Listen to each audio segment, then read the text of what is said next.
दरबार की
बोलिए श्री गुरु महाराज की जय, गुरु साचे दरबार की जय, जोनी निवासी भगवान की जय, बोलो श्री स्वामी जी महाराज की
गुरु ब्रह्मा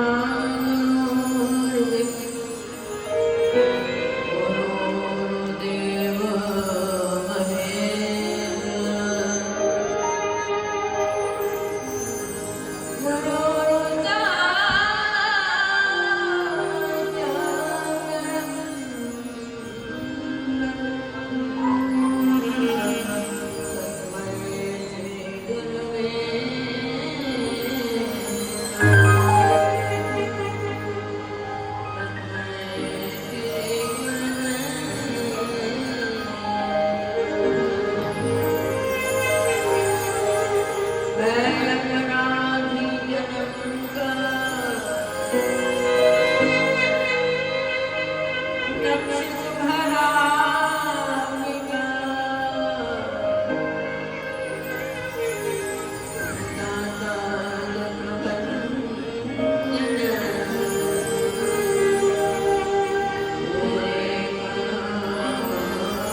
इस नौत की बरसात के अंदर हाज़रीन सभी प्रिय आत्माएं एक आनंद स्रोत का आनंद लेते हुए यहाँ पर आनंद में घोर हो रहे थे। आमद हर वर्षों की जब होती है वो कल्याण निमित्त होती है।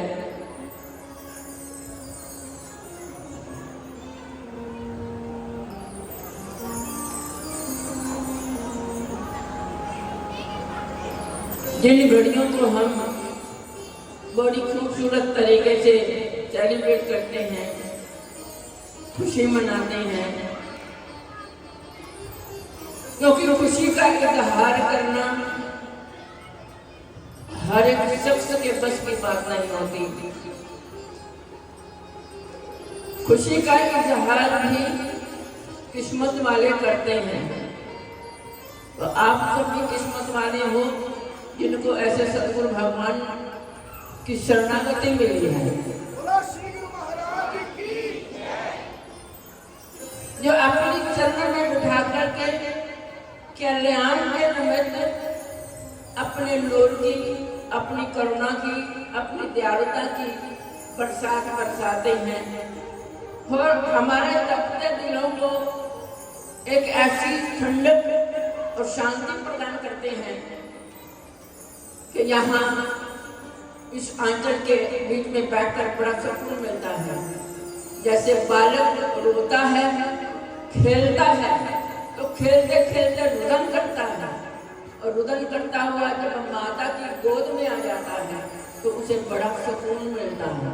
माता उसे हृदय से लगा देती है, बलैया देती है और उसका रुदन समाप्त हो जाता है, उसके अंदर आत्मा तृप्त हो जाती है।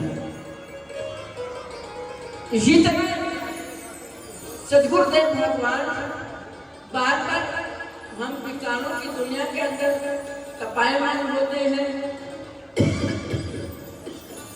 और हमारे हृदय को शांत करने के लिए, हमारे हृदय को आनंदित करने के लिए बार बार अपनी शरणागति में बैठने का श्रेय प्रदान करते हैं।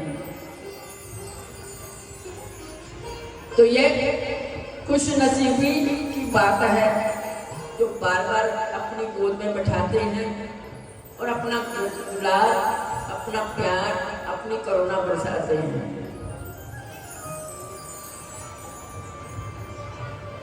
तो कहते हैं इस संसार के अंदर हमारी रूह किस रुझान के अंदर रहती है?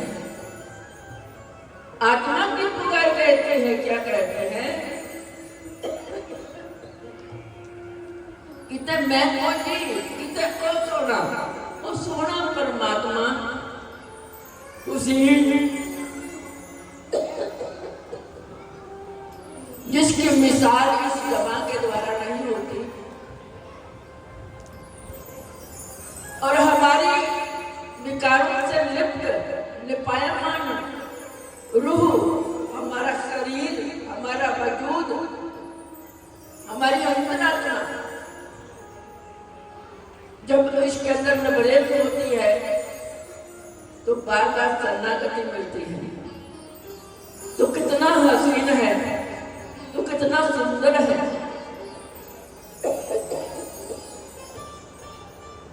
जो हमारी मलिनता को नहीं देखते, हमारी गरीबी को नहीं देखता और दुलार के प्यार से नूर की बरसात बरसाते हुए अपनी बलैया लेते हुए गोद में बिठा लेता है। तो क्या कहा आत्मा की पुकार में, क्या कहा? किते मैं खोजी, किते ओ सोना, किते गुस्ताख अखियां जा रही कि मेरी तो नजर जब उस हुसैन चेहरे पर पड़ी, उस हुसैन नूर पर पड़ी, मुख पर पड़ी, तो मेरे अंदर आत्मा चुटकार उठेगी। हाय तू कितना सुंदर है, तू कितना सोना है, कहते हैं ना। पर मैं विकारों से लबरेज गंदगी में लिपटा हुआ एक जर्रा, जैसे माँ गंदगी में लिपटे बालक को साफ कर लेती है स्वच्छ जल के द्वारा, फिर गोद में बिठा लेती है, ऐसे सतगुरु अपनी करुणा की बरसाते हुए अपनी गोद में ले लेते हैं। तो क्या कहा है उन्होंने? कितने मैं खोजी, कितने तू सोना, कितने गुस्ताख अखियां जा लड़िया, मैं तो काबिल भी ना था कि तेरी शरणागति प्राप्त हो, लेकिन तुमने अपनी शरणागति में लेकर के मुझे धन्य बना दिया है। मेरा रुतबा बढ़ा दिया, मेरी शान बढ़ा दी, तो इसके बदले में मैं क्या करूं, क्या करूं? मेरे पास कुछ भी नहीं है। कितने मैं कोई, कितने और चला, कितने गुस्ताख अखियां जा लड़ियां, आओ नहीं सहियो रलदियों नहीं बधाइयां, आओ नहीं सहियो रलदियों नहीं बधाइयां, मनु लगना प्रेम दियां चिड़ियां। ऐसा योर, ऐसा खियोर, ऐ दोस्तों, मुझे बधाई दो कि मुझे सतगुरु का प्यार मिला है। मैं उस प्यार के अंदर जुड़ करके, समर्पण हो करके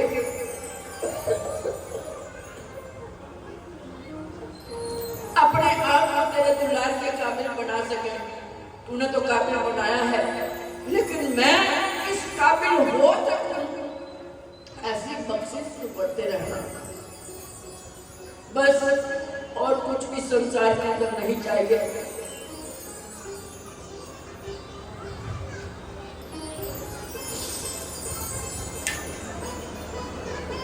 वो संसार के अंदर आते हैं, जो जीव भटके हैं इस संसार के अंदर, उठा उठा करके, पकड़ पकड़ के अपने प्यार के बंधन में बांध लेते हैं। ये प्यार की जेल है, मोहब्बत की जेल है, जिस जेल में गिरफ्तार कर लेते हैं। लेकिन हम नालायक किसी ना किसी बहाने से हम बाहर को भाग लेते हैं। वो फिर हमको पकड़ करके लाते हैं, फिर जेल के अंदर डाल देते हैं, फिर अपना दलाल बरसाते हैं, अपना प्यार बरसाते हैं, बार बार शरणागति में लेकर के, बार बार पास बैठा करके। जैसे भृंगी कीड़ा जो है बाहर से कीट पतंगे जो उठा लेता है, जो मट्टी के अंदर, गंदगी के अंदर लगे पड़े होते हैं, उनको उठा लाता है, उठा करके अपनी बिल के अंदर घुसे लेता है, अंदर डाल करके फिर रास्ता बंद कर देता है। फिर बेबी करता है, बेबी करके गुंजन करता है, गुहार करता है। तो फिर वो जो कीट पतंगे होते हैं, जो जले, वो अपनी गंदगी को भूल जाते हैं, अपने घर पर भूल जाते हैं, अपने वजूद को भूल जाते हैं, अपनी बोली को भूल जाते हैं। उन्हें वही बीवी की वो गुंजन, वो भी उसी तरह गुंजन करना शुरू कर देते हैं जैसे वो भृंगी कीड़ा बीवी करता है। ऐसे सतगुरुदेव अपनी प्यार की जेल में बांध करके जबरदस्ती एक ऐसी बख्शिश करते हैं, ऐसी दौलत देते हैं और ऐसी बीवी करते हैं, ऐसे नाम की गुंजन गुंजाते हैं कि हम विकारों की दुनिया को भूल करके उनके नाम के अंदर जुड़ जाते हैं। फिर हमें उसी नाम का एहसास होता है, हम जिधर भी चले जाएं, हम अब उसी नाम के साथ जुड़े हुए दुनिया के बातों के अंदर होते हैं। महापुरुष तो हमें बार बार चढ़ों से लगाते हैं, लेकिन हम हमला छुड़ा करके भाग जाते हैं। नालायक बच्चे हैं जो है ना, कहना नहीं मानते, जिद्दी होते हैं। इसी तरह हम जिद्दी हैं, कहना नहीं मानते, बार बार संसार के अंदर भागते हैं। जैसे वही अच्छा लगता है, उसी के अंदर ही रहने की होड़ में लगे रहते हैं। लेकिन जबरदस्ती सतगुरुदेव पकड़ करके अपनी शरणागति में बैठ करके हमें प्यार लौटाते हैं। जिसने लूट लिया, जो जुड़ गया, उसी ने कुछ पाया है। जो उसने नहीं पकड़ा, जो नहीं जुड़ा, वो ऐसे ही रह जाता है। तो फिर ये हमारी किस्मत अच्छी है जो हमें ऐसे सतगुरु का मिला है, उनकी शरणागति में भी है, उनके चरणों के अंदर समर्पण होने का श्रेय जो है उन्होंने हमको प्रदान किया है अपनी पनाह में लेकर। कौन अपने दायरे में आने देता है, कौन अपने घर में घुसने देता है? कोई नहीं अपने घर में घुसने देता। टोकन दिखाए जाते हैं, टिकटें दिखाई जाती हैं, तब उन्हें प्रवेश रोने का शहर मिलता है, लेकिन यहाँ तो बिना टोकन के ही शरणागति में ले लेते हैं, तो ये कर्म नहीं तो क्या है।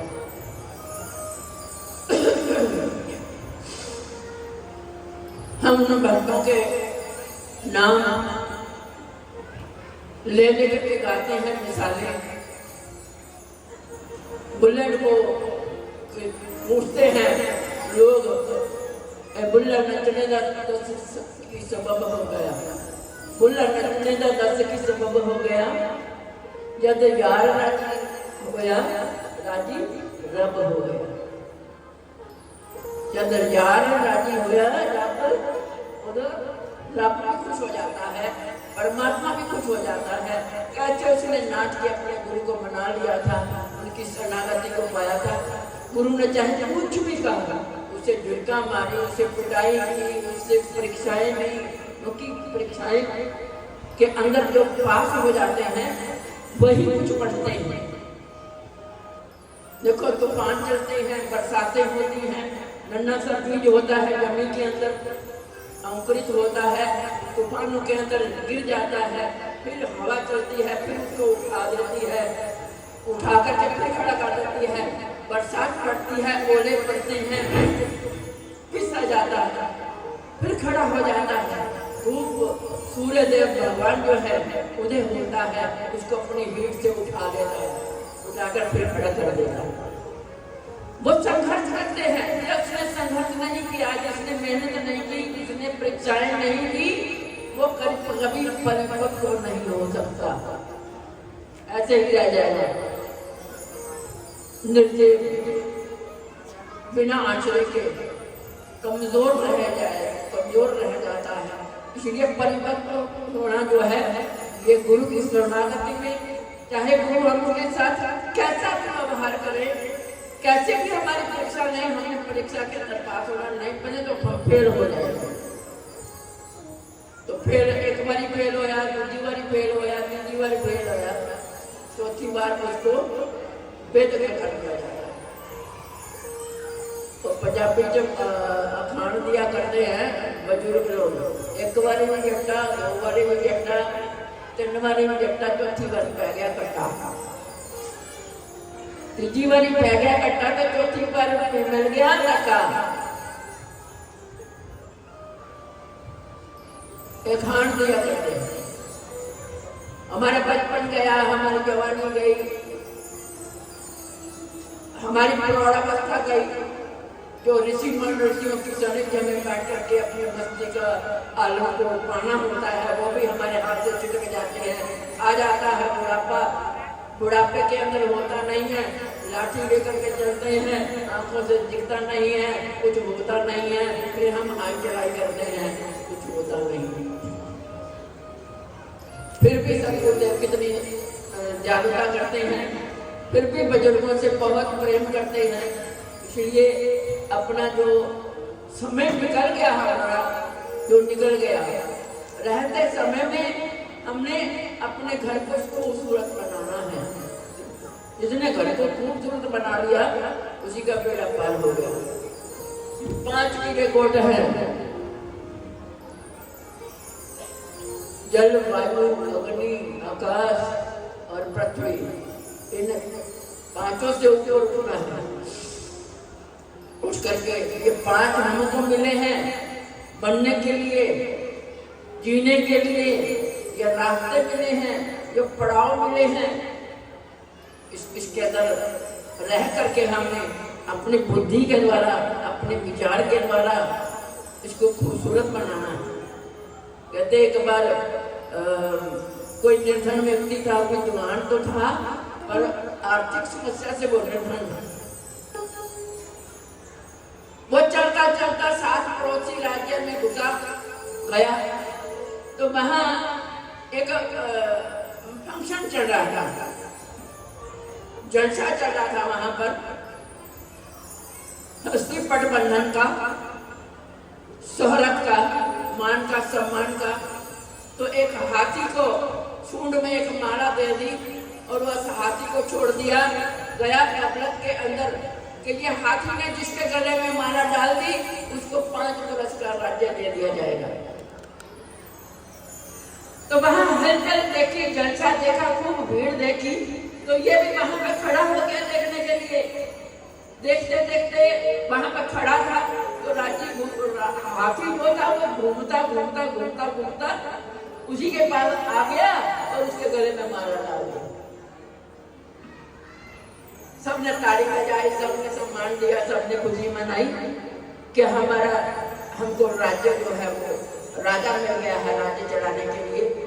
उसको पकड़ लिया, 5 वर्ष का राज्य जो है उसको सौंप दिया गया, राज्य में कर दिया गया।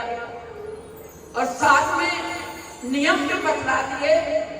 क्या नियम? अगर 5 वर्ष के अंदर राज्य चलाते हुए तूने अपने आप को जीत लिया, कुछ पा लिया, तो ठीक है, नहीं 5 वर्ष के बाद ये राज्य हटा करके तुम्हें एक ऐसी नदी में छोड़ दिया जाएगा जहां मगरमच्छ और घड़ियाल गुपड़ गुपड़ करते हैं। उस पार जाना है। उस पार जाकर के लड़ाई करके, झगड़ करके, उनसे जीत करके, उनसे बच करके उस पार चला गया तो इधर आना नहीं है, फिर तो उस पार ही रहेगा। इधर तो आना नहीं है, उसमें छोड़ दिया जाएगा। जो जिसको छोड़ा वो मर गया, कौन उस पार गया। बढ़ते गए, घड़ियाल खा जाते हैं, मगरमच्छ खा जाते हैं, लड़ाई करते करते करते करते वो जीव मर जाता है बीच में। अगर कोई जीत गया तो उस पार पहुंच जाएगा, नहीं तो बीच में ही गर्क हो जाएगा। एकदम वो सिर उठा, सुन करके घबराने लगा मन में।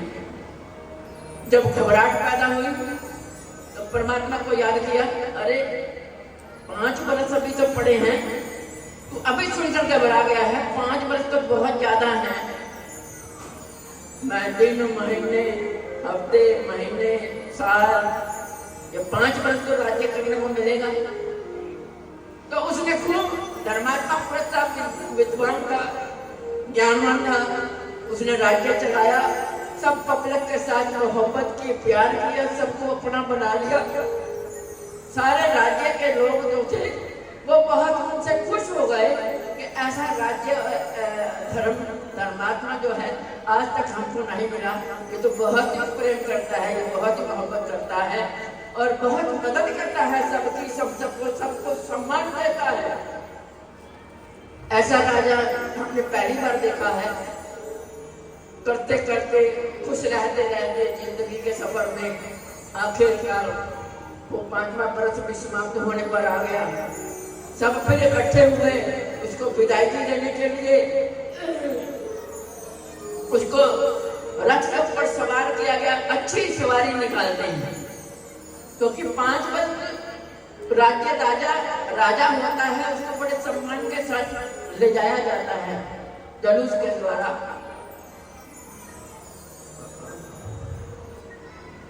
शोभा यात्रा के द्वारा ले जाया जाता है उस नदी पर। तो उसको भी रथ पर सवार किया। पीछे सारी पब्लिक साथ साथ चली। सारी पब्लिक रो रही है, रुदन कर रही है कितना अच्छा राजा था। पता नहीं फिर ऐसा कोई राजा हमको मिले या ना मिले, बेचारा बचे या ना बचे, उसके अंदर धकेल दिया जाएगा क्या, कैसा ये नियम है। रुदन करने लगे कि इसके अंदर, उसके अंदर ना छोड़ा जाए। रुदन कर रहे थे, ये हमसे बिछड़ जाएगा, ये फना हो जाएगा, इसको घड़ियाल मगरमच्छ खा जाएंगे। बेचारा कितनी मोहब्बत हमके साथ जीवन के 5 वर्ष निभाए हैं, इसने कितनी मोहब्बत दी है। सब रुदन कर रही है। रुदन करते करते करते करते जब नदी के किनारे पर पहुंचे, उसको उतारा गया और उसमें छोड़ना था कि उस पार जाने के लिए कि आपको इस किनारे पर रख, अब तेरी मंजिल ये है। धक्का थोड़ा देना कि उस पार जाना है, अब तेरी मर्जी है, तो कैसे पार जा सकता है। पानी के अंदर तो घुस के जाएगा क्योंकि पुल तो बना नहीं तो कोई। लेकिन जब किनारे पर पहुंचे, जब वो उतर करके चलने लगा रुदन करते करते सारे अपने रुदन की उस गुहार के अंदर बस लगे हुए थे।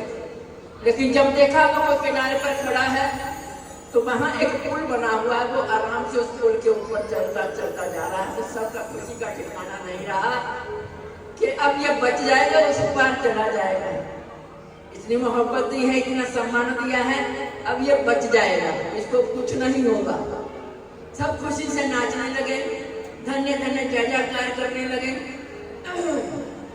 वो चलता जा रहा है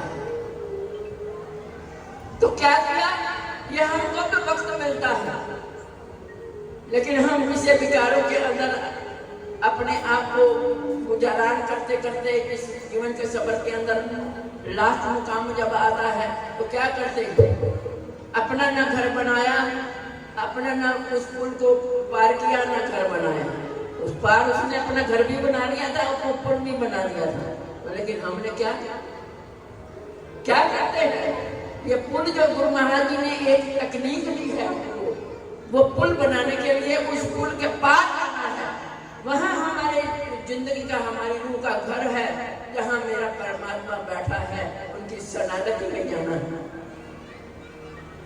तो कैसे जान रहे हैं, सतगुरु पहले ही हमको इस राज्य के अंदर सुमरण करने का तरीका बताते हैं। वो बच्चा भी गा रहा था, नाम जपो रे, नाम जपो रे, नाम ही कल्याण का शस्त्र है, उसी को ही हमने जपना है। संसार में रहते हुए सब कुछ सहते सहते, सब काम करते करते सतगुरु ने कितना सुगम तरीका हमको बता रखा है, लेकिन फिर भी हम इस पुल पर इसको बनाते नहीं, इसको परिपक्व नहीं बना रहे, इसके ऊपर सवार कैसे होंगे। तो पहले नीचे का बेस बनाना है, बेस बना करके उन प्रतियों से हटना है, उनसे छुड़ाना है, नहीं तो विषय विकार तो खा रहे हैं। हमने उस पुल के ऊपर चलना है, चल करके उस मुकाम पर पहुंचना है जहां पर मेरी सरकार बैठी है, उनकी शरणागति में पहुंचना है और अपने जीवन को सफल बनाना है। इसलिए ये जीवन मिलता है। परमात्मा ने भी हमें ज्ञान देने के लिए, कल्याण करने के लिए मनुष्य का रूप धारण किया। स्वामी जी महाराज जी कहा करते थे,